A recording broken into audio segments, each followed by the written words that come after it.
Students, good morning. Class 7 Hindi first 20 chapter second lecture.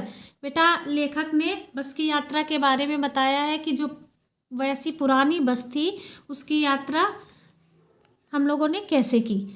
तो engine सचमुच start हो गया। जो पुरानी बस पे लेखक बैठा हुआ था उसका इंजन तो स्टार्ट हो गया, जैसे सारी बस ही इंजन है।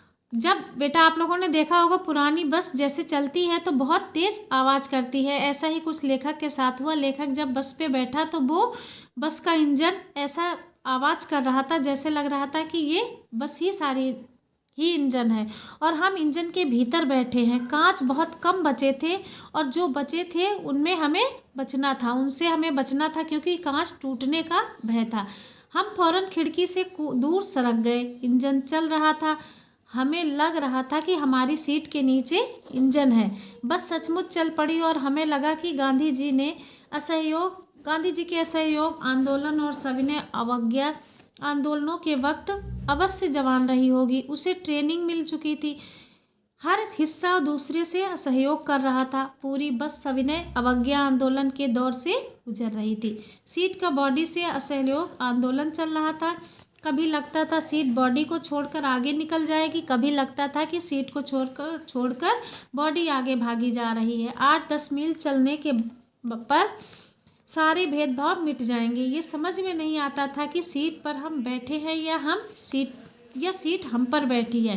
बेटा, वो बस ऐसी आवाज़ कर कर के रुक रुक के चल रही थी कि लेखक उसका वर्णन कर रहा है। एकाएक बस रुक गई।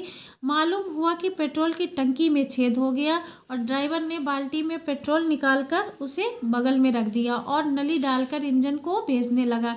अब मैं उम्मीद कर रहा था कि लेखक बताता है कि अब वो उम्मीद कर रहा था कि थोड़ी देर बाद बस कंपनी के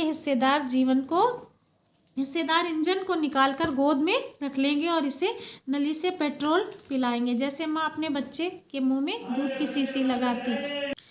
बस की रफ्तार अब 15-20 मील हो गई। उसे किसी हिस्से पर भरोसा नहीं था, ब्रेक फेल हो सकती थी और स्टीयरिंग टूट सकता था। प्रकृति के दृश्य बहुत लुभावने थे। दोनों तरफ हरे भरे पेड़ लगे हुए थे और जिस पर पक्षी बैठे थे। मैं हर पेड़ को अपना दुश्मन समझ रहा था।